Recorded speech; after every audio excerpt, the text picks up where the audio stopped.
What is going on, guys? JD from New York here. Thank you so much for stopping by the channel this morning. This is, of course, the #1 professional wrestling podcast right here on YouTube.com for everything WWE. This is Off the Script, episode 193, part number 1 for your Friday, October 20th, 2017. This is the main event, man. Forget that pay-per-view on Sunday night. This is the main event, Off the Script, getting you ready for TLC the best way we can, man. So thank you guys so much for joining me this morning. I don't know what it is, man. I don't know if I'm overworking myself. I got a lot of stuff that I have to go over this weekend. There's a lot of news this weekend, spanning literally everything, man. Kane's return, which made me vomit a little in my mouth, which in turn made people salty on Monday. You know, close to 200 dislikes on my Monday Night Raw review video. I'm sorry that people can't handle the truth. And we'll go over that again with the TLC pay-per-view because it all ties in to what this pay-per-view really is. And we're going to discuss that today on the podcast, man. But I really don't feel well this week. I don't know if I'm overworking myself. I don't know if I'm getting sick. My voice is not really at 100%, and I'm trying to scale back many of the things that I do with my voice, whether it's yelling, complaining, entertaining you guys via a live stream, you know, sitting here for almost an hour and a half today. I'm assuming it's going to be an hour and a half because that's what usually I do. It's not really going to benefit my voice. This Saturday, I got a House of Glory show that I got to call. We'll talk about that in a little bit too, but I don't know whether I'm sick or getting sick. I don't know if I have allergies. I don't know if it's the weather patterns here in New York City. It's still very hot during the days. It's very humid during the days. And then at night, it's very chilly, about 40, 45-ish. And I sleep with the windows open because I just love the October breeze. And sleeping with the window open in October with that cool breeze, man. Mother Nature's air conditioner is great. You know, but I don't know what's going on with me, man. I'm thinking I'm overworking myself. Raw review, SmackDown, NXT. You know, we did a live stream on Twitch with the WWE 2K18 Draft Lottery. We've been streaming My Career Mode. We did that Monday, Tuesday, and Wednesday. I still haven't done the Walking Dead this week, which I'm doing after I record this on Thursday night. So I'm overworking myself, man. I really am. I don't know if it's a mixture of everything or it's just one specific thing, but you know, I really don't feel up to it. I don't know. Maybe the WWE is getting me sick. Because I really don't have any desire to talk about this pay-per-view, man. This pay-per-view is pathetic.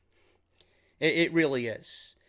And I have no desire to talk about wrestling, let alone WWE. This is one of the worst years creatively for WWE. How anybody could get excited and how anybody can complain that I complain and all I do is complain. I don't know what you're watching, man. I really don't know what you're watching. I have a reason to complain. I'm a critic. I have to prove people wrong. I have to open your eyes. That's why you're here. I don't sugarcoat anything, and that's exactly what we're going to do on the podcast. We're going to talk about TLC and why I think it's a disgusting, vile attempt by WWE, creatively and just for future planning on where they want to go with this. Everything just doesn't make sense.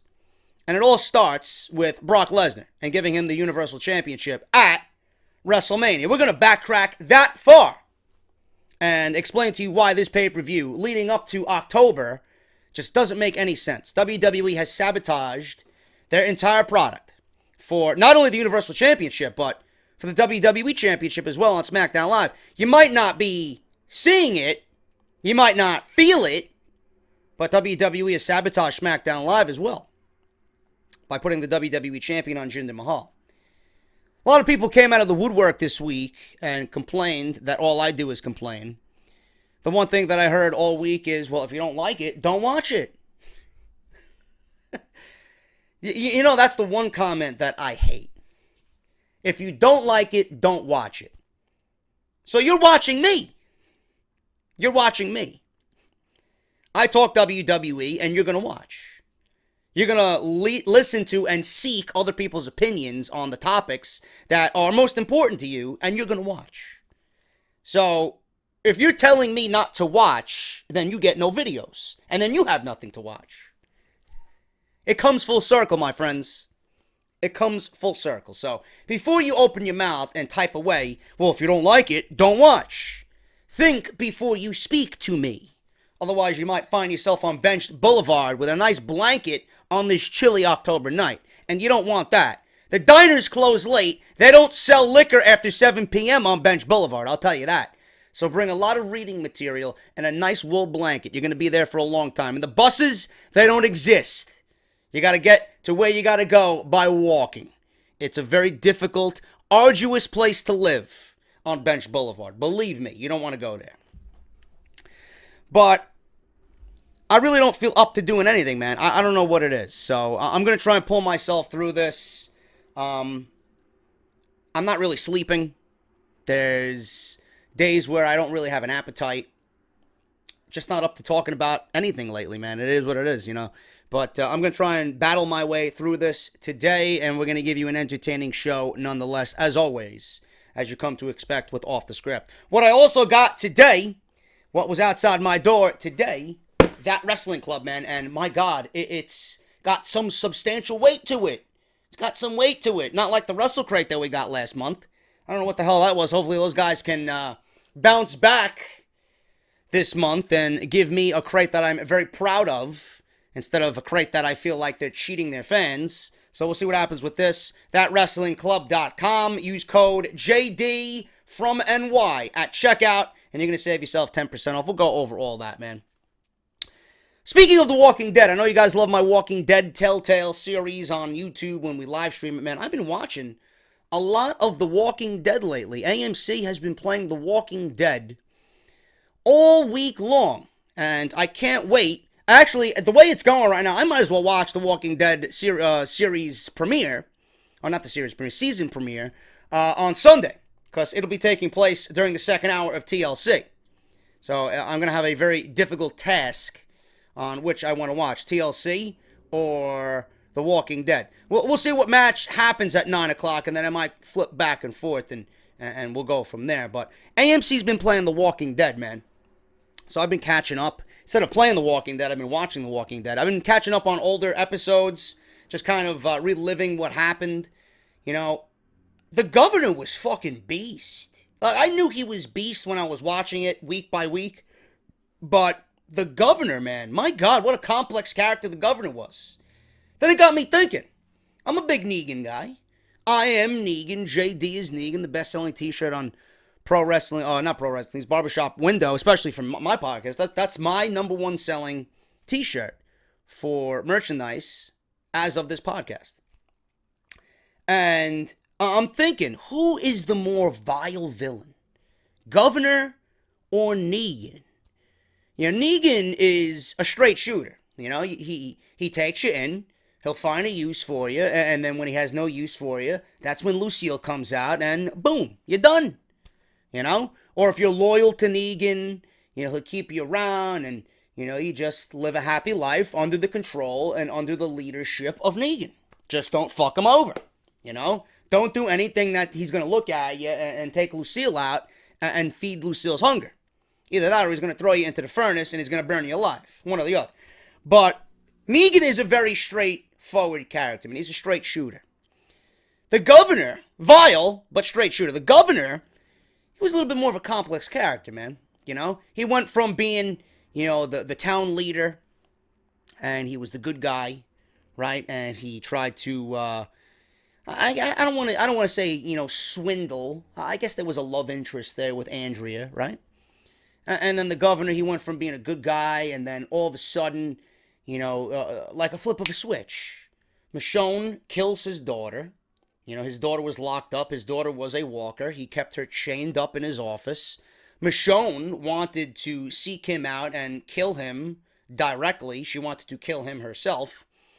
So she was snooping around, and she found the daughter. She killed the daughter.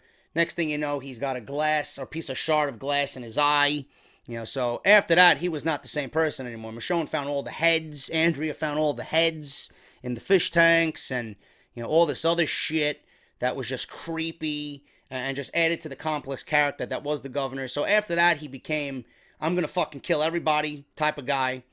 And then his crew abandoned him, and then he found solace with another group of people, and he tried to, I guess, kind of reinvent himself. And then the next thing you know, he's cutting Herschel's head off, you know? So he went up and down, up and down, up and down. He was a very complex guy. He was like a very bipolar character. Negan is just very straightforward.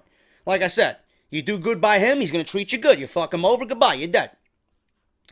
So I don't know who is the better Walking Dead villain, man. Who do you think, the Governor or Negan? Now, if I was to choose one, I would probably go with the Governor, even though I'm a big Negan guy. Who do I want to work for? I think I probably want to work for Negan, man. You know, that's just me. That's just me. Negan has things set up. He has things right. So that's my my take on that. But I've been watching The Walking Dead, man. I'm very excited to see where they go from here. And definitely more interesting than whatever's happening on TLC. So I just wanted to get that out there, man. I know you guys are big Walking Dead fans. I'm a huge Walking Dead fan, so I figured I just mingle in the Walking Dead series that's been happening on AMC now. They've been just showing everything as far as season 1 all the way up until this current season on Sunday at 9 p.m.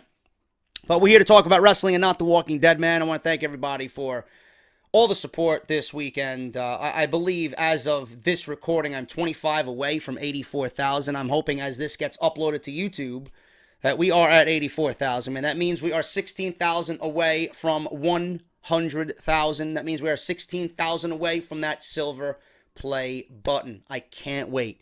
Thank you guys so much for your continued love and support. Like I said, you guys have been coming out in droves. Every stream we did for WWE 2K18, we've been doing 1,000 live viewers each stream. And I said it on day 1 on episode 1. This is our year. So thank you guys so much. If you guys keep coming out and supporting, I'm going to keep providing the content as long as I am able. Make sure you guys are following me on Twitter at JDFROMNY206. It's the best way to keep up to date on the channel. If you guys are new, please make sure you guys subscribe down below. Hit that subscribe button. Turn on that bell for all notifications. Make sure you guys check out the Monday Night Raw review that got people salty. Make sure you guys check out the SmackDown review that got people salty. Make sure you guys check out the NXT review where I'm positive. Wow, one day out of the week, I'm positive. So make sure you guys go and check that out. Raw, SmackDown, and NXT reviews live on the channel right now if you missed that. Fun fact about the NXT review, man. First time in a month and a half that it was monetized directly. As soon as it got uploaded, it stayed monetized on YouTube. You want to know why? You want to know why? Nothing changed. I uploaded a new thumbnail. I uploaded the same title that I usually do. It's usually WWE NXT and then the date of the show and full show review and results. And then whatever title I talk about, whatever the hot topic is for the evening. I did a full-out description. You know what I didn't do? I didn't put any tags.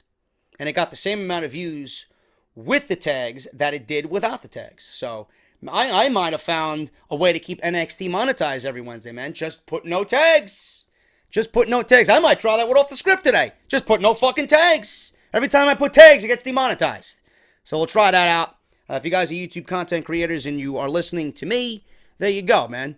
Let's see if the magic trick works again this weekend for Off the Script. I want to thank everybody for showing my sponsors love, man. Today, the show is sponsored by Audible. You guys know this. It should be ingrained in your mind. I'm very disappointed with the lack of signups for Audible this month, man.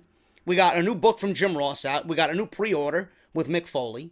If you guys want to support the show and do absolutely nothing, all you have to do is listen. All you have to do is watch. All you have to do is sign up. It takes less than a minute. audibletrial.com/offthescript for all new listeners of the show. And we got plenty. We got plenty of new listeners, man.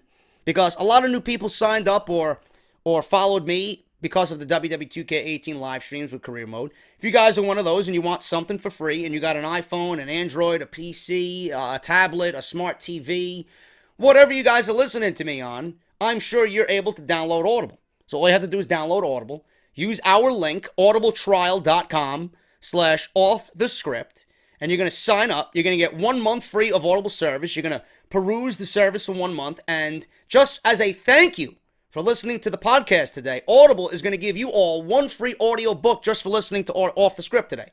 So Audible is going to give you 1 free audio book, and you have over 180,000 choices to choose from. So it could be anything you want. You guys want wrestling? there's wrestling. You guys want politics, you guys want sci-fi, you guys want fantasy, you guys want crime and drama, love. It's all on there, man. You guys can pick whatever you want, and all you have to do is watch and listen to Off the Script this weekend. audibletrial.com/offthescript. Let's get those signees up, and let's show some love to Audible, who's sponsoring the podcast this weekend. A bunch of you have come to me and asked me, JD, what happened to the JD Bullet Club t-shirt? I want my Team JD shirt. I didn't get paid last time. I want to buy one this time. Well, good luck for you guys. I am opening up the campaign once again for 3 days only. So as soon as this show goes live, teespring.com and my campaign for Team JD and the Team JD Bullet Club design is live. So you got today, you got Saturday, and you got Sunday. It ends on Monday. So make sure you guys go and get it. I'm not keeping it open anymore till Monday, okay? Past Monday. So if you guys want your Team JD Bullet Club design, which a lot of you have ordered it, over 70 people ordered that shirt. And most of you got it. All of you should have got it. I got mine. A bunch of people were tweeting me that they got their shirts. So if you guys missed out on the first campaign, it is now open again. I urge you to go buy it because you will never see it again. Next time you see it, it's going to be a reworked design. So make sure you guys go and get this original Team JD Bullet Club design available on teespring.com. Great way to support the show. And I'm going to leave you guys a link to that campaign where you can order your t-shirts. Men and women are available in all sizes. So I'm going to leave you a link in the comment section, pinned at the top of the comment section down below. Make sure you guys go and check that out if you guys want to buy your Team JD t-shirts. Saturday, if you guys are going to be in Queens, House of Glory is presenting Glory of War. Who doesn't love war, man? I love war, and it's going to be a goddamn war, because the main event is the Amazing Red defending the House of Glory World Heavyweight Championship against Michael Elgin. Michael Elgin, yes, the Michael Elgin who lost in the first round to Kenny Omega in the G1 Climax USA tournament. When they visited, I don't know what part of California, but it was the first round of the IWGP United States Championship tournament. He lost to Kenny Omega. He also was in the G1 Climax tournament in Japan, where he beat Kenny Omega. So he finished with a 4-5 record. I believe he finished runner-up in his block. I think it was either Block A or Block B, but he did beat Kenny Omega at the G1 Climax. I know my shit, bro. I know my shit. I did my research. So don't tell me, man. I'm in tune with a lot of things that you guys don't know of. But Michael Elgin, he will be challenging the Amazing Red for the House of Glory World Heavyweight Championship. Also, we're going to have Jay White in action. We're going to have Flip Gordon in action. Both of those guys are Ring of Honor talent. Mia Yim is going to be in action. She's going one-on-one with Sonya Strong. If you guys remember Mia Yim, a.k.a. Jade from TNA, former TNA Knockouts champion. Queen of the Knockouts in 2016, Mia Yim. She defeated, I believe it was Sarah Logan in the Mae Young Classic. She lost, ultimately, to the runner-up of the Mae Young Classic, runner-up to Kairi Sane. She lost in the second round to Shayna Baszler. So she's going one-on-one with Sonya Strong at Glory of War. Plus, we're going to have a big battle royal. The House of Glory Tag Team Championships are going to be on the line in a triple threat match. Big, big, big show coming to Queens tomorrow night at the NYC Arena, House of Glory presenting Glory of War. If you guys want something that's going to be better than TLC, come on out to House of Glory. Macho T, my boy Macho T, WWE 2K18 content creator, he's going to be there. I owe him a Guinness or two, so he's going to come out. My buddy Nick from Sledgehammer Podcast, Sledgehammer Wrestling Podcast, is going to be there as well. He's always there at these shows. And it's going to be a fun time, man. So make sure you guys come out. I always accept Guinness as compensation. If you guys want me to sign anything, I'll be there. If you guys want to just come up and call me a goon, I'll be there. Whatever the case may be, man, it's always a good time at the NYC Arena. House of Glory is one of the most professional wrestling organizations on the East Coast, and big things are coming, man, because we have our 7-year anniversary show coming up this December, which will mark my first full year with House of Glory, man. So if you guys are in town, if you guys are in the area, House of Glory, HOGWrestling.net. You guys can go get your tickets. Tickets are still available for tomorrow's show. Come out and support indie wrestling.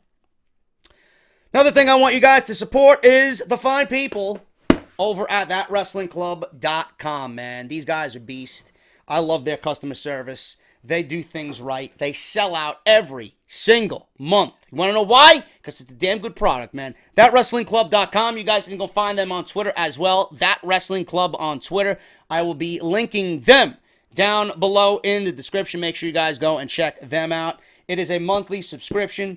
Each and every single month, you guys can opt for the much smaller crate, the lightweight crate, or you guys can go up to the super heavyweight crate. The super heavyweight crate usually is a figure, t-shirt, autograph. It's a whole bunch of shit. So make sure you guys go and check that out, man. That Wrestling Club, one of the best crates that you can find in the vast world of wrestling monthly crate subscriptions. These guys are one of the originators, and these guys are one of the best. So make sure you guys go and check them out. They're supporting the podcast. They support the podcast each and every single month, and That Wrestling Club is a great product, not only for you, but if you want to get it for a friend, you want to get it for your kids, you want to get it for your wife, whatever, man. It makes a great gift and a must-have for all wrestling fans. So let's unbox this before we get into the news today. I don't know what we got. We got a t-shirt that's black and red, my favorite colors, and this looks beast, man. It's a large. They got my shirt size right. Yeah, look at that. That's fucking great, dude. Papa Shango. Yeah, that's a nice shirt, man. Simple, simplistic. You got the red, the blood red with the nice little logo there, his face. It's nice, man. That's sweet. That's sweet. So Papa Shango t-shirt available here in That Wrestling Club. I forgot it's Halloween. It's October. Normally, when you open up one of these boxes, you don't expect candy. But I got my coffee there. I'm not going to eat this candy right now. If I can untie these things, man, these little twist tie thingies, I can never get them open. We got a bag of candy. Skittles. Now, your mother always told you not to eat candy from strangers. Skittles and Milk Duds and Kit Kat, Starburst, some good stuff in there, man. But, you know, make sure you check the candy, make sure it's safe. Doink the Clown. Pin. There you go. Doink. The original Doink was fucking great. Can't tell me not, man. The original Doink was great. Just go back and watch his 1993 SummerSlam match with Bret the Hitman Hart.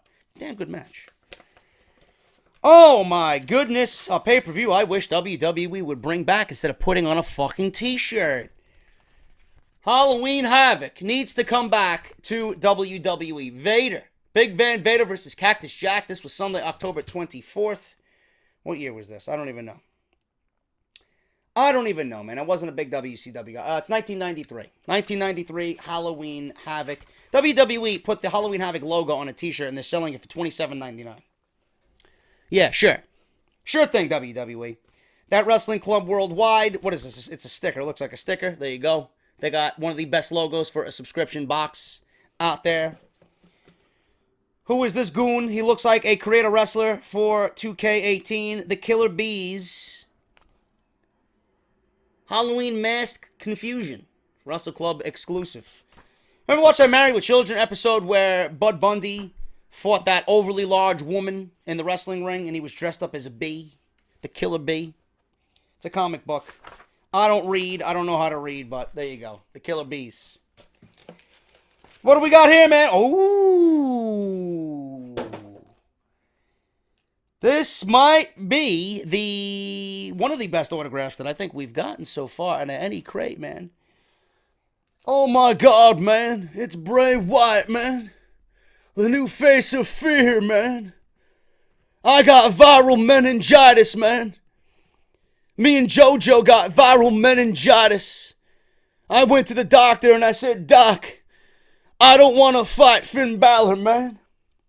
He looks like a fucking jack-o'-lantern, man. I don't want to fight a pumpkin, man. He looks like an ornament that I'll put on my front porch for Halloween, man. This ain't the new face of fear, man. WWE and Vince McMahon, man. They want me to dress up in drag, man. They want me to put on makeup, man. All I want to do is sit down in my rocking chair and have JoJo shake her fat ass in front of me, man. All I want is that fat ass in front of me, man. I don't want to dress up in drag, man. Bray Wyatt. Bray Wyatt autograph in that wrestling club. ThatWrestlingClub.com. ThatWrestlingClub.com. If you guys want to go check it out on Twitter, That Wrestling Club.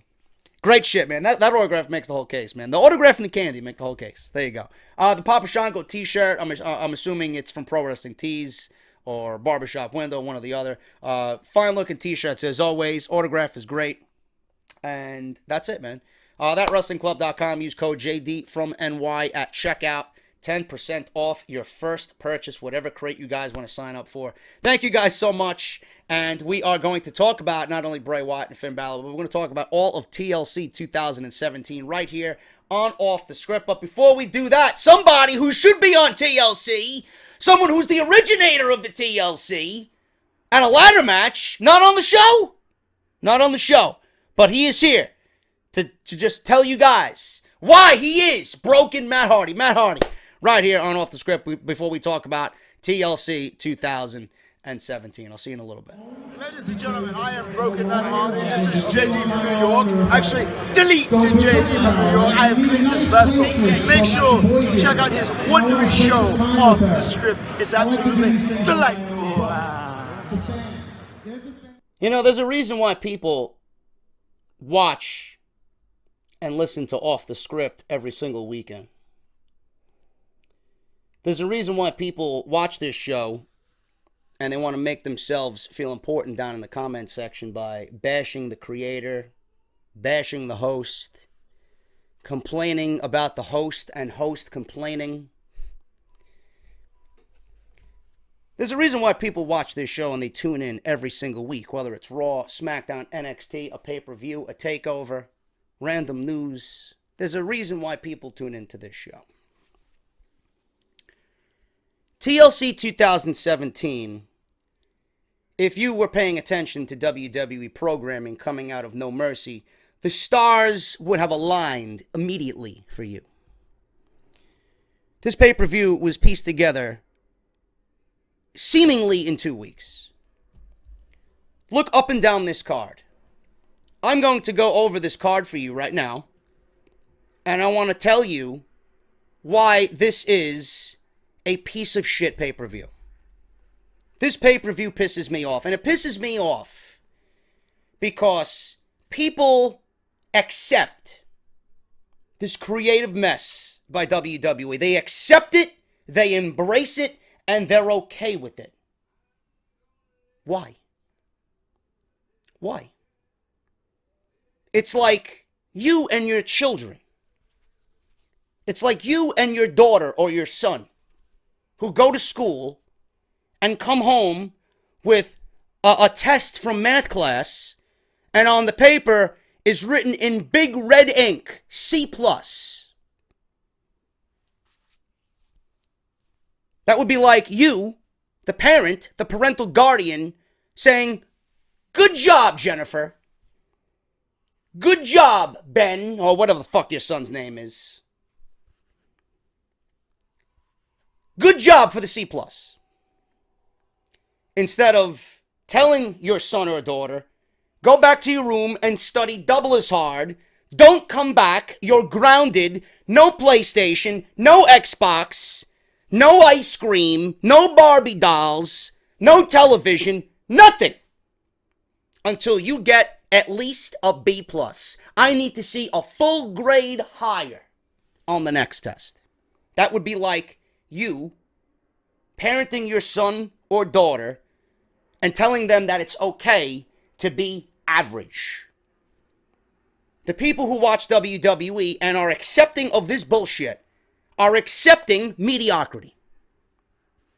You're accepting WWE to be average, and you're okay with average. That's fine. That's fine. You see, podcasts like this exist because I don't stand for average. I don't stand for mediocrity. I stand and strive for greatness. I stand and strive for television that is not going to make me feel like my intelligence is insulted. I don't want to watch television that's going to make me cringe, turn my head, or reach for the remote control to change the channel. I want to embrace what they're doing. You can't embrace what they're doing right now unless you are yourself mediocre. Unless you yourself are average. Alicia Fox versus Sasha Banks. TLC? Superstars. Alexa Bliss versus Mickie James? Granted, I've been the one to say I enjoy what they've been doing. Is it something that I'm going to jump out of my seat for and just emit excitement over? No, not at all. Asuka versus Emma? I don't care. I know what Asuka's made of. The one thing I'm worried about is not the match. The one thing I'm worried about is how they're going to be treating Asuka 3 months from now. Kalisto versus Enzo Amore? Great champion you got there, WWE. Kalisto's your Cruiserweight champion. 6 days ago, he was telling Enzo that he's going to become the new Cruiserweight champion. Great job there, bro. Brian Kendrick and Jack Gallagher versus Cedric Alexander and Rich Swann on a pay-per-view. Do you care? No. Finn Balor versus Sister Abigail. Do I even need to tell you what is wrong with that?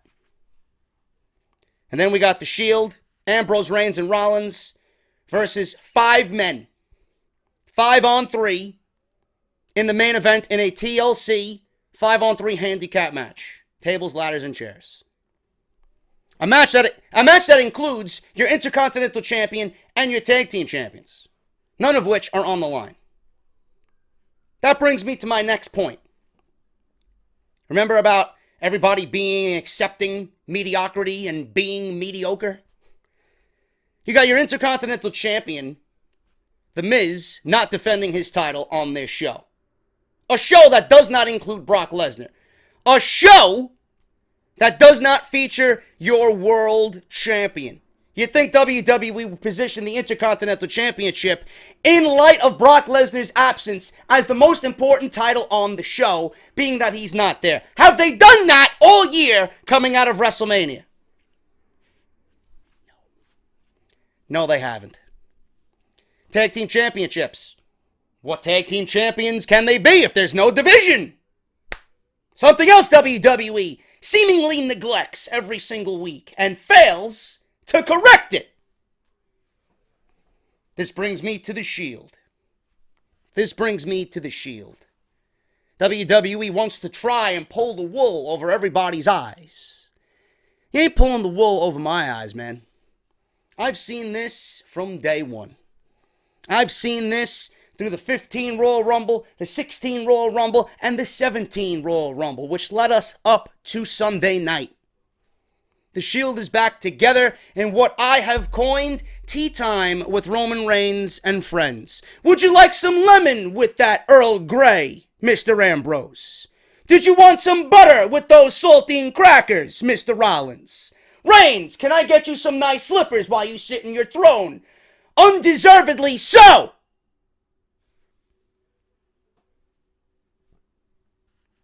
Shield exists in 2017 as nothing but a marketing ploy. The Shield exists in 2017 because WWE has failed to properly book this show. The Shield exists in 2017 because WWE, in their sick and twisted, demented mind, think that it's going to get Roman Reigns over in the long run while he walks into New Orleans trying to win the Universal Championship away from somebody who is not even supposed to be champion right now. It's not going to work. It's not going to work. WWE seemingly has put a Band-Aid over a gunshot wound. And I'm not talking about no 9mm, man. This is a shotgun blast.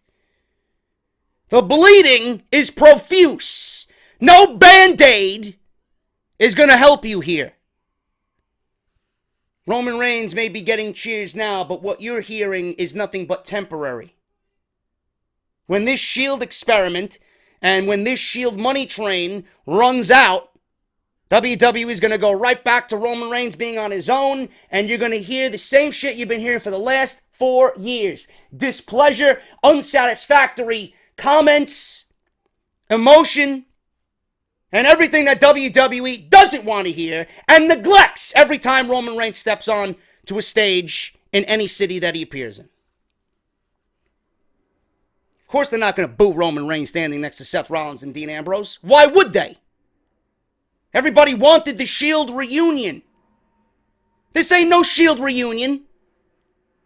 The Shield only exists because in WWE's mind, they think this is going to help Roman get over. When the Shield is not there, what's going to happen at WrestleMania? It's going to be the same shit that we heard at 32. 80,000 people booing the shit out of him.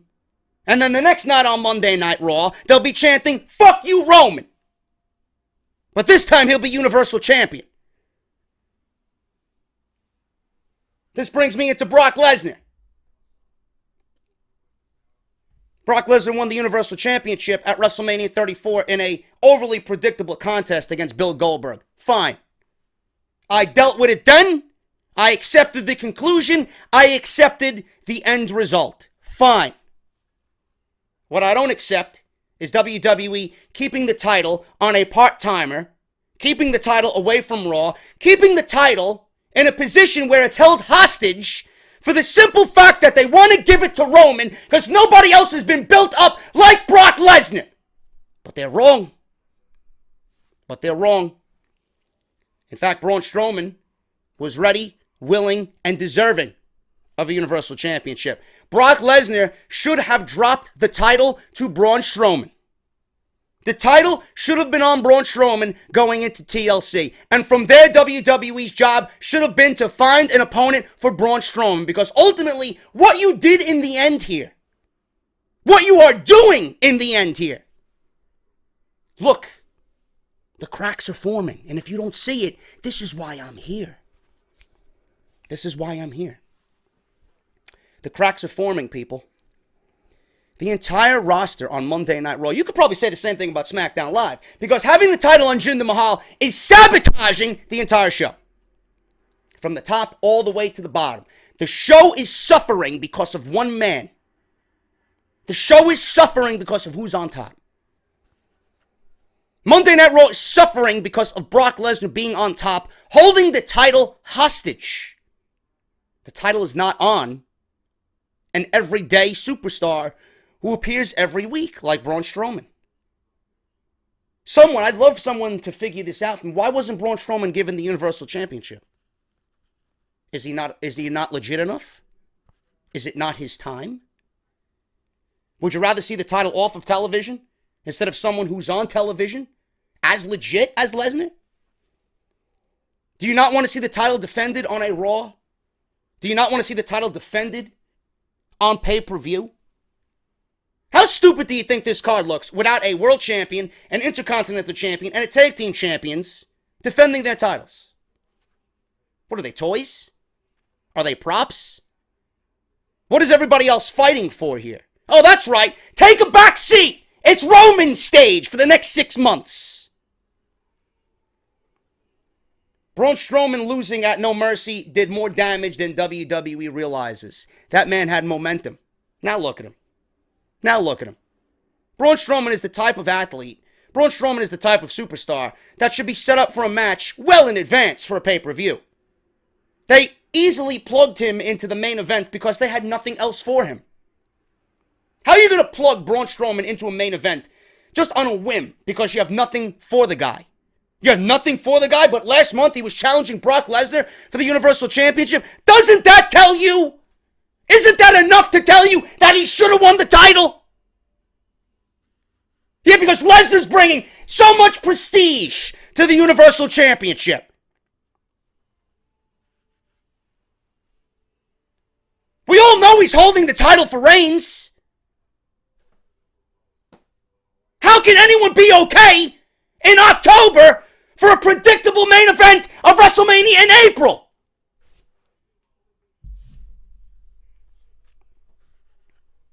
Then you got Kane. Kane on television, on Raw, in the main event, main eventing a TLC pay-per-view in 2017. And people are okay with that. Meanwhile, Finn Balor is one of the most underutilized talents in this company. There's talent in this company not being utilized. Talent that's walking away for the simple reason of this pay-per-view. Look at how this shit was constructed. Then you want to know why people and reports of people being unhappy. Then people want to tell me and they want to be smart. Oh, Kane's on television because he's back to exact revenge on Roman Reigns for what he did to The Undertaker. What? I'm trying to refresh my memory. What does Kane have to do with anything Undertaker on recent television? Nothing. The fact that he is his brother is simply that. He's his brother. Might as well just leave your brother abandoned because you disappeared on him. What, this show needed more star power and the only guy you can think of is Kane? No, but you got Brock Lesnar sitting at home. You'd much rather keep the Universal title on someone you're paying $6 million a year for just to sit at home. No, but you're okay with that though, right?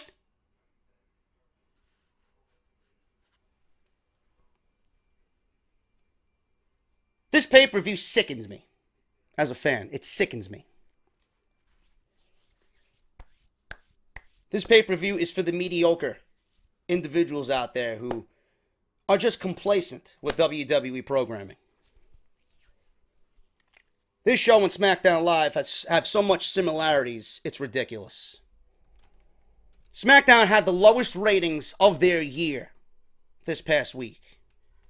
You know, the only thing that was announced for SmackDown Live was Jinder Mahal having a major announcement for Survivor Series.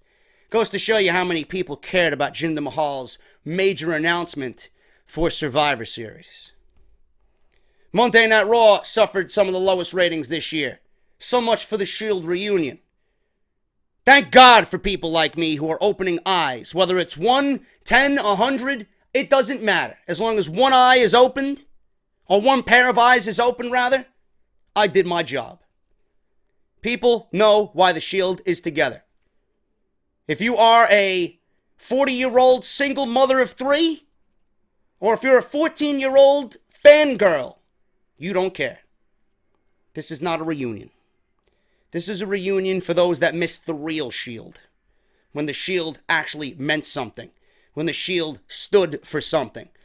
When the Shield wasn't merely put together simply to get one man over and be placed on a show against 5 men who mean absolutely nothing to anybody right now. They're not taking over the world. There's no company warfare. There's no factions where there's going to ensue in a war. It's not like the Wyatt family, right? A faction that threatened the Shield existence. A faction that pushed the Shield's buttons. A faction that stood toe-to-toe with the Shield. Braun Strowman? Roman and Braun have traded wins back and forth. How formidable of an opponent can Braun Strowman be for the Shield? The Miz? The Miz is a coward. The Miz has done nothing to elevate the Intercontinental Championship in 2017. Cesaro and Sheamus? They just lost to Ambrose and Rollins on Monday Night Raw. And then at the pay-per-view. So, why am I going to believe that they're a formidable threat to the Shield? Kane? 50-year-old Knoxville mayor. Kane, right? Open your eyes, people. Open your goddamn eyes. This pay-per-view pisses me off. This pay-per-view is the one sole reason why WWE Creative is absolutely the lowest it's ever been. The lowest it has ever been. And if you're okay with that, don't watch me. Don't watch me at all. TLC pay-per-view might actually be altered by Sunday. There could be some changes to the Sunday TLC pay-per-view. Bo Dallas was out ill. This has been reported by WWE. And the reason why he's been off WWE television for the past couple of weeks, as reported by Justin LaBar on Wednesday, All three, Dallas, Bray, and JoJo. Bray and Dallas are brothers. JoJo dating Bray Wyatt, as you guys know, were taken off the road for viral meningitis. LeBar noted that all three of them have the illness, but JoJo's mother claimed that her daughter is not sick. It could be that Wyatt and JoJo were taken off the road as precautionary measure in case they do end up getting sick and to prevent viral meningitis from spreading to the others on the roster. According to the information on the CDC website, the common symptoms for viral meningitis for adults are fever, headache, stiff neck, sensitivity to bright light, sleepiness, or trouble waking up from sleep, nausea, vomiting, lack of appetite, and lethargy. There's no specific treatment for it, and generally people recover on their own within 7 to 10 days. Pro Wrestling Sheet's Ryan Satin noted on Twitter that the viral meningitis scare is real, and it could affect Sunday's pay-per-view. We just don't know how yet. Ryan Satin tweeting out, and I quote, "Hearing the viral meningitis scare on the Raw roster is very real and could definitely affect the TLC card. There are rumors floating around suggesting that the main event for TLC, The Shield versus all 5 men, Strowman, Miz, Sheamus, Cesaro, and Kane, could be affected. If that is the case, then we will certainly know more within the next 48 hours. I will update you guys as it becomes available." Speaking of JoJo, her mother shot down reports claiming that her daughter is sick. On Wednesday, Justin LeBar noted, as I just reported, that both Dallas, Bray Wyatt, and JoJo have or had viral meningitis, and that is the reason why they've been off WWE television. The same story was later repeated by the Twitter account @WrestlingVotes, but with fewer details than LeBar. JoJo's mother, Lexi Offerman, has shut down the rumors about her daughter being sick. The @WrestleVotes Twitter account tweeted out, and I quote, "I apologize in advance to those looking for further info as to what illness and who the others are, but that's personal info. I will not go there." Alex Offerman, JoJo's mother, follows up with a tweet, and I quote, "So other names are personal info. However, you mentioned Bo, Bray, and JoJo. Are they not qualified for personal info? For your information, JoJo is not ill." The only thing that we know is that Bo Dallas has been ill, and that is why he's been off WWE shows. It's possible that both JoJo and Bray were also taken off television as a precaution to make sure that they do not catch what Dallas has and then spread it to the other members of the Raw roster. Wyatt was not at TV this week, but seemed to be doing well when they did pre-tape segments that aired on Monday night, so clearly WWE knew in advance that they were going to send him home and made sure that they had something taped for the go-home show. JoJo and Bray were at the 10-9 October 9th Raw while Dallas was out with illness. So the only thing that WWE has confirmed is that Dallas has been ill.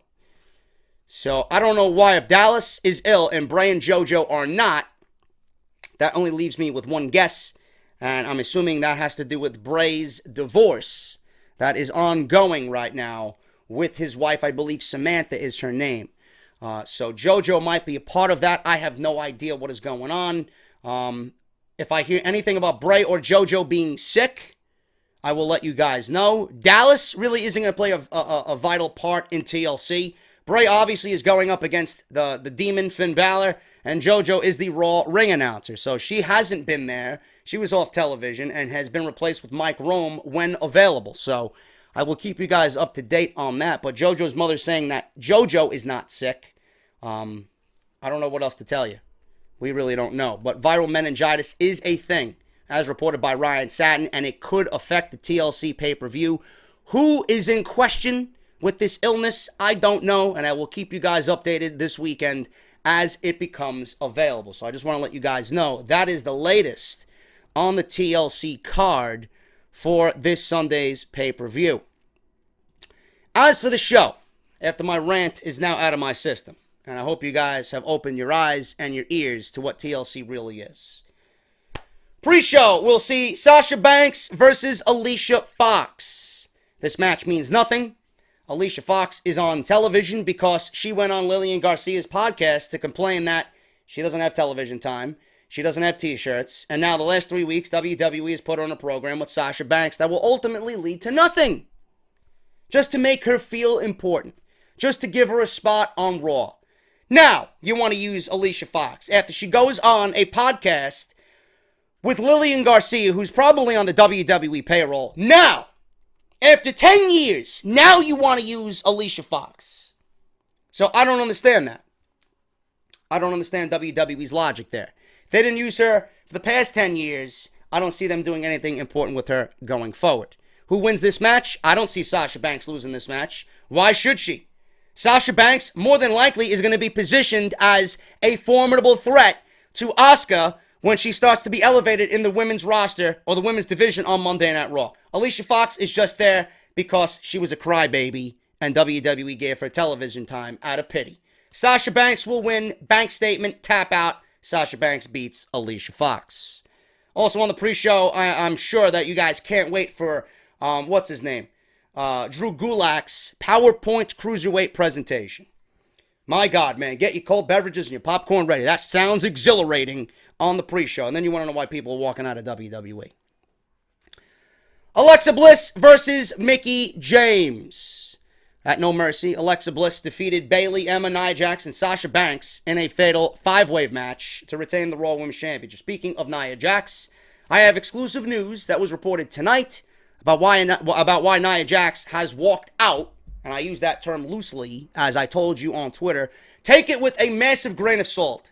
Take my words lightly. Nia Jax walked out of Monday Night Raw. I've heard stories about she's upset with pay. Why would she be upset with pay? She hasn't even been on the roster for a full year yet. Pay? She's upset with creative.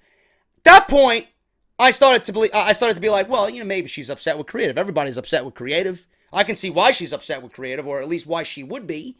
They positioned her to probably be a women's champion, and they took it back because of Asuka. 1 month, she is Alexa Bliss's best friend. Then one night, she's coming out and attacking Alexa Bliss, and now she's best friends with Alexa Bliss again. Back and forth, back and forth. Like, they don't know what the fuck to do with her. So I can understand why Nia Jax might be upset with creative, but it's not creative. People were poking fun about, Nia Jax being pregnant.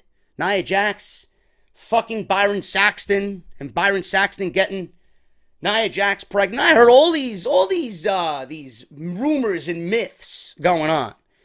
But Alexa Bliss came out and said that Nia Jax is just incredibly burnt out from the road. I will have that story tomorrow on Off the Script. So Nia Jax has been granted a leave of absence, and that exactly is what it is, a leave of absence. Asuka will be debuting on this same show. So Asuka is going to be a dominant force in the women's division. I do not see Mickie James taking the title off of Alexa Bliss. How Mickie James became the number one contender. On Raw Talk, Bliss insulted Mickie James for being an old lady. On Monday Night Raw, Mickie James confronted Alexa Bliss about what she said on Raw Talk, challenging her to repeat her comments to her in person. Bliss insulted Mickie James again. She got attacked. The following week, James received diapers and old lady gifts in her locker room from Alexa Bliss. So James found Nia Jax guarding Alexa Bliss, and Mickie James then went one-on-one with Nia Jax, and she got a disqualification victory over Nia Jax with Alexa Bliss interfering. So after that, Angle booked Bliss to defend the Raw Women's Championship against Mickie James at TLC, and they've been going back and forth ever since. So Alexa Bliss has been calling Mickie James old lady. Mickie James is the one to say that I still got it. I'm still young. I'm 37 years old. I'm a 6-time women's champion. You have a lot to learn from someone like me. So the match is set. Do I think it's going to be a decent match? Yeah. Have I enjoyed what they've done so far in the interim for a temporary program? Yeah, I have. But is Alexa Bliss going to lose the title to Mickie James? No. Mickie James is just a buffer so that we get Asuka eventually taking down Little Miss Bliss. Alexa Bliss will win, and I do think she will win by pinfall over Mickie James at TLC. We have Asuka. Asuka, the longest reigning NXT Women's Champion of all time. This has not been stated on Monday Night Raw. I'm waiting for them to say Asuka's accolades and her statistics down in NXT, because I feel like everybody that comes up from NXT, it's as if it never happened. You got to start acknowledging people's accolades in NXT, because NXT is a part of WWE. They existed before Monday Night Raw on NXT. Asuka doesn't need to prove herself. Asuka isn't some rookie. Asuka isn't a newbie. Okay? WWE put Asuka against Emma. This I like, and this at the same time pisses me off. I like this because I'm glad Emma got the opportunity, even though it's going to lead to a loss. Nobody expects Asuka to lose in her first match on pay-per-view after being hyped for her debut on Monday Night Raw. Nobody expects Asuka to lose. Emma is a good wrestler. Emma and Asuka had a great opening match at TakeOver London. Do I think, and this is what pisses me off, the fact that I know we're not going to get a match like we got at TakeOver London. Instead, we're going to get a typical Kevin Dunn, Vince McMahon booked production with Asuka going over in 90 seconds. Emma will probably get a punch or 3 in. Asuka's going to tap her out with the Asuka lock, 1, 2, 3, and that's it. Not really what I want to see from two women who I know can go in the ring. You gave Emma this opportunity for a reason. You should at least pay her back and show her some appreciation by have her getting in some stuff on Asuka. Because I don't know why you put her in there the first place, or in the first place, ultimately to lose in 90 seconds. It could have been anybody. Emma is valuable to Monday Night Raw. They just don't see it. And it pisses me off that we're not going to get a match like we got at TakeOver London on Monday Night Raw, because that, to me, is what the women's division should be. That match should be one of the blueprints that WWE follows suit on Monday Night Raw, but they refuse to do so. So Emma won a 5-way elimination match with the winner getting Asuka at TLC. So Emma won a lottery, ultimately to lose in the end.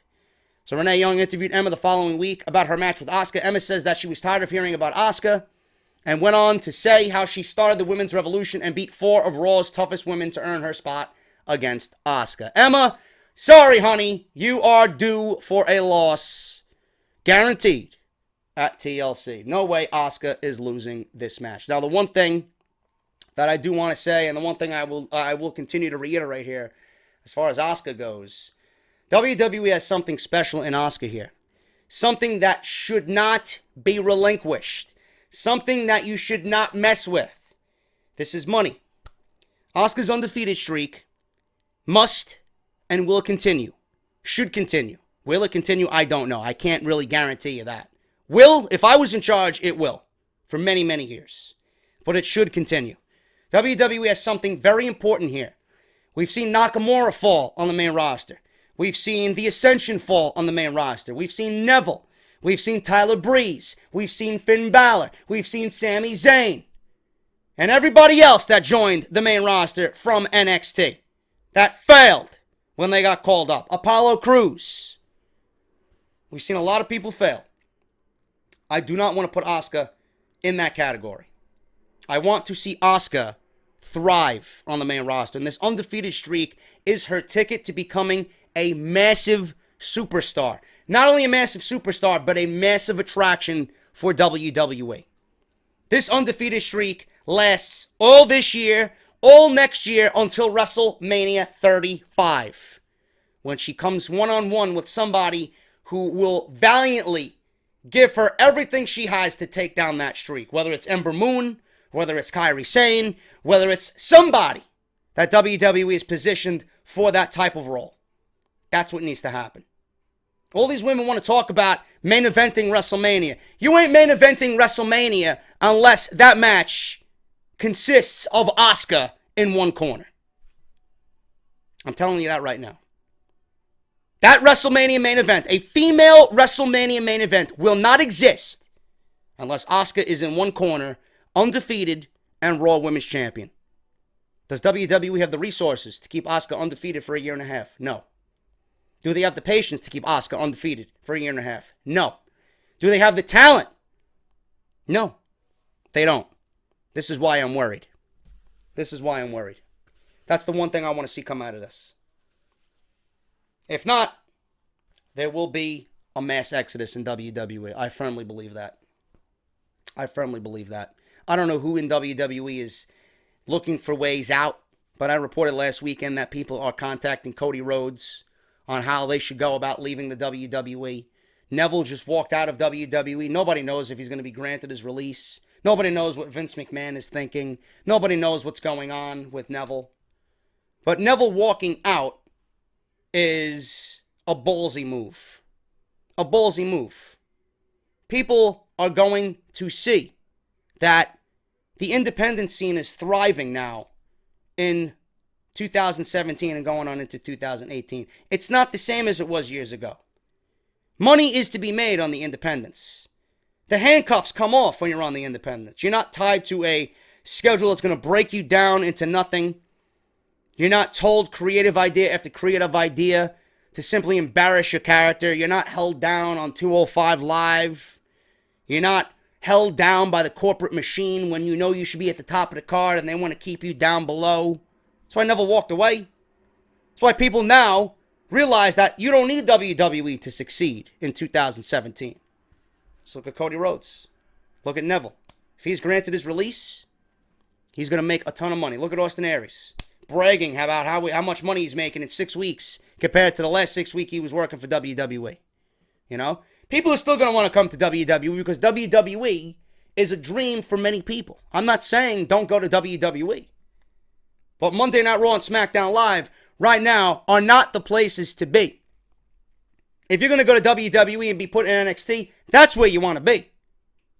But nobody's addressing the creative issue here on Monday Night Raw. There is an issue on Monday Night Raw that a lot of people are just seemingly overlooking. They're turning the other cheek. I've been stating this for years now, and it's finally coming out. Good on Neville. I don't blame him whatsoever. I just hope Asuka is treated well, and Triple H, I am sure, going to have a keen eye on how they book Asuka on the main roster. Enzo Amore will defend Kalisto will defend. Well, according to Kalisto, Enzo is the Cruiserweight champion because he stated, while wearing the Cruiserweight championship, I'm going to become the new Cruiserweight champion on Monday Night Raw. Kalisto will defend his Cruiserweight championship against Enzo Amore at TLC. I don't care about this match, but I will say this. This is a tables, ladders, and chairs pay-per-view. Can someone please answer me why this match is not a ladder match? Nobody could give a single fuck about Enzo Amore challenging Kalisto for the Cruiserweight Championship. You know how people would be interested for this match at this show? If you throw a couple ladders in there. That's what I would have did. Why these guys are not in a ladder match is mind-boggling to me. Mind-boggling to me. That's what would make and generate interest for the Cruiserweight Championship. I'm hoping that they do announce a ladder match on the pre-show. Should have been announced on Monday night. Should have been announced weeks ago when this match was planned. I'm just hoping that WWE does the right thing and puts these guys in a ladder match. Otherwise, I don't think anybody's going to care. Enzo Amore still has locker room heat. I'm reading that he is still not allowed in the locker room. Even with the Cruiserweight Championship around his waist. WWE made a big mistake giving the title to Kalisto. Kalisto is not drawing a dime. Kalisto is not a good promo. Kalisto does not represent that championship well. Does he fit on 205 Live? Is that the position for him? Yes. But WWE made a spur-of-the-moment, plan and title change on Monday night because of the Neville situation. Enzo's going to win the title back. Enzo's going to be a 2-time Cruiserweight champion. That's what I say. Enzo's got too much charisma. Enzo has embraced the hate. Enzo is embracing this heel role. And people now want to boo Enzo because they feel it's the cool thing to do. And Enzo has aligned himself with other cruiserweights now as we head into Survivor Series. I think Enzo winning the title back before Survivor Series and aligning himself with his friends against Kalisto's team for Survivor Series is the way that WWE is going to go.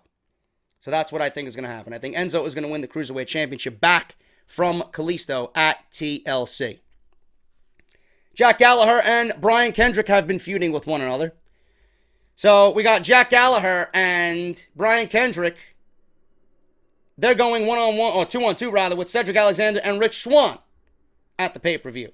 Gallagher and Kendrick have been feuding with one another. However, Gallagher assisted Kendrick by attacking Cedric Alexander and aligning himself with Kendrick at the beginning of a feud between Gallagher and Alexander. So on October 16th, this past week, it was announced that Gallagher and Kendrick would face Alexander and Rich Swann at TLC. Wow, I'm gleaming with excitement here. Rich Swann and Cedric Alexander are going to win. Why are they fighting? Who cares?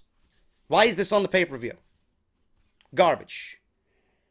Bray Wyatt versus, or Sister Abigail versus Finn Balor. Bray Wyatt dressing as Sister Abigail.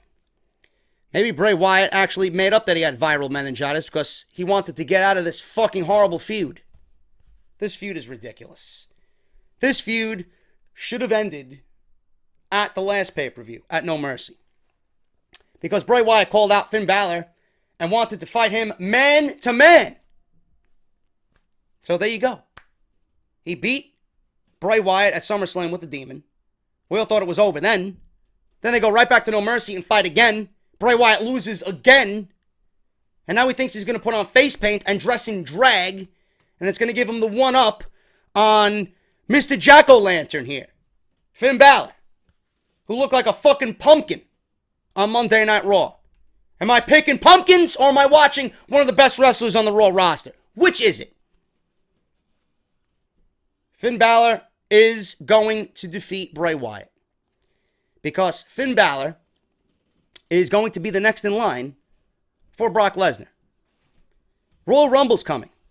I fully expect Brock Lesnar to accept the modern day failure Raha and his challenge on Monday Night Raw, because WWE is that stupid. I can go on and on and on about why that's wrong too. Finn Balor is going to be positioned as the next in line after this mockery that is Jinder Mahal and Brock Lesnar at Survivor Series. That match will probably take place at the Royal Rumble. There's really nobody else for Finn Balor, or for Brock Lesnar to go up against. He's defeated everybody. And then you look at the rest of the roster, there's nobody really else on his level. So they're going to position Finn Balor in the end here to be strong as possible going into a match with Brock Lesnar. I don't see Bray Wyatt winning.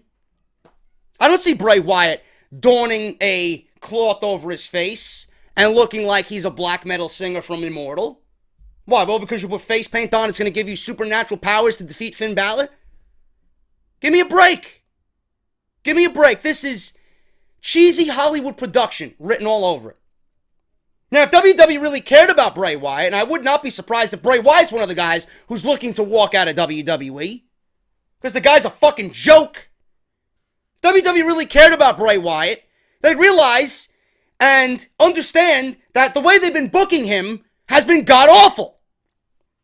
Bray Wyatt is better in a cult-like following setting. He needs people to lead. Okay? If he wanted Sister Abigail to be a part of whatever Wyatt is doing on WWE television, now, after 4 years, it's too little too late. This should have been done years ago. This should have been years ago. Okay? I don't understand why they're doing this now. And then they're going about it the wrong way.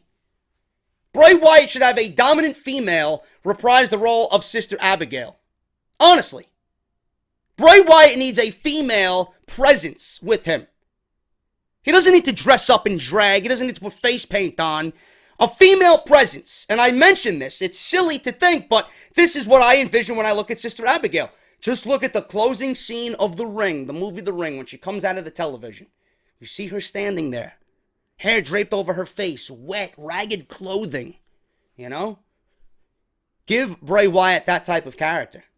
All you need to do is have her just show up. A glimpse of Sister Abigail in the ring. And I booked it perfectly. Bray Wyatt's laying in the corner. Finn Balor's getting ready to do that hesitation dropkick that he does in the corner. Lights go out. In the middle of the ring, a spotlight comes out. Sister Abigail standing there. Bray Wyatt is just there creepily getting up. Finn Balor's scared out of his fucking mind. Boom. Lights come back on. Sister Abigail, 1, 2, 3. Done. I don't know how else to book it. I think that's the best way to go about it. WWE is really fucking up. This is either going to be a massive success for Bray Wyatt, or this is going to be the biggest embarrassment of his career. And in the end, he's not going to win anyway. So everything that they're doing, all the theatrics, all the scary voice changes and the monotone sounding female voice and all this other shit, it's all going to be for what? Ultimately, to give Bray Wyatt another loss. People are going to shit all over this. This is not what I want to see in 2017. And if you wanted to go that route, you should have took the more serious tone instead of giving us the low-budget Hollywood childish production. Finn Balor is going to defeat Bray Wyatt once again. And God, end this fucking storyline. Please. If I was Finn Balor, I would have took a picture with Jimmy Jacobs and the Bullet Club just to get myself out of this fucking bullshit. Get myself fired. And finally, I'm not even going over it again. Roman Reigns, The Shield. Roman Reigns and friends. Never mind The Shield. Roman, Seth, Dean versus Kane, Strowman, The Bar, and The Miz. Do I see The Shield losing their debut match? Their return match to pay-per-view against 5 guys? 2 men who are larger than all The Shield put together? And Strowman and Kane? I don't know how 3 is going to defeat 5, and one of those men is Braun Strowman, and the toughest man on the planet, Cesaro. You want to know something that really upsets me as well that I did not mention about this feud? Or this match, rather? You know, Survivor Series is coming up in 4 weeks, right? You already got 5 men. Never mind, you don't have a ladder match. None of these titles are on the line. You got 5 men on one team. 5 men. That's the number of Survivor Series teammates on one team. And The Shield and 2 other guys could be on the other side. This is seemingly a Survivor Series match with TLC stipulations 4 weeks before Survivor Series. So why am I going to be excited about this? Will there be carnage? Yes. Will there be chaos? I hope so. Will there be blood? I certainly hope so. Will there be destruction on Braun Strowman's behalf? I certainly fucking hope so. But this pay-per-view will ultimately be a disaster or a resounding success. You know how WWE goes into these pay-per-views that have absolutely nothing behind it. These pay-per-views that absolutely have no expectations going into it, and they always seem to be good because we have 0 expectations anyway, and they have no choice but to be good because we're not expecting anything out of them. This is this match. This is this pay-per-view. I'm hoping WWE delivers on this. I'm hoping WWE delivers big time. Do I think so? No. Because it all revolves around Roman Reigns. It all revolves around Roman Reigns, and it will continue to revolve around Roman Reigns. And you will see that as the months go on. Now, I'm hearing, and I got news on this weekend, The Shield and the plans for The Shield will run through the end of the year because they're booked for the holiday tour that WWE has at the end of the year for Christmas season. All I know is that this thing needs to end with Dean Ambrose turning heel. I booked this months ago. And I told you Dean Ambrose needs to turn heel. I'm tired of seeing funny, quirky, cheesy, lunatic, comedic lunatic Dean Ambrose. I need to see down and hungry and nasty Dean Ambrose. I need to see Dean Ambrose with a fucking attitude problem. I need to see Dean Ambrose just come out of his shell and give me the heel that we've been wanting for 4 years now. And do me a favor, change your moveset. Dean Ambrose's moveset is god-awful. God-awful. I don't know what it is about Dean Ambrose. I enjoy Dean Ambrose. I want to see Dean Ambrose succeed. But things need to change with Dean Ambrose. It was Rollins when the Shield first broke up. Reigns ain't turning heel. Reigns is going to WrestleMania. He's become the new Universal Champion. This should be about Dean Ambrose. Dean Ambrose needs to turn heel on the Shield. It's not happening at TLC. It's not happening at Survivor Series. But I'm hoping that as we get closer to WrestleMania, the cracks in the Shield begin to break, and Dean Ambrose breaks away and makes himself a superstar, just like Seth Rollins did on behalf of the Shield's name. That's the end result that I want to see. And if it doesn't happen, this Shield reunion's already a failure. If it doesn't happen, it solidifies this Shield reunion as a failure. Because you're thinking Roman's going to get over. In retrospect, Roman was never over. And moving forward to the Shield reunion, or because of the Shield reunion, Roman is not going to be over either. That's your TLC preview and predictions. Not really much to talk about, man. I made the most of what I could here. And if you enjoyed the video, please hit that thumbs up and let me know what you think down below. I'll be back with actual news and rumors on Saturday. Until then, thank you guys so much. Hit that thumbs up, and I'll see you all for part 2 of the #1 professional wrestling podcast right here on YouTube.com. This is Off the Script. I'm JD. Have a great Friday, and I'll see you guys all on Saturday morning for part 2. I'll talk to you later.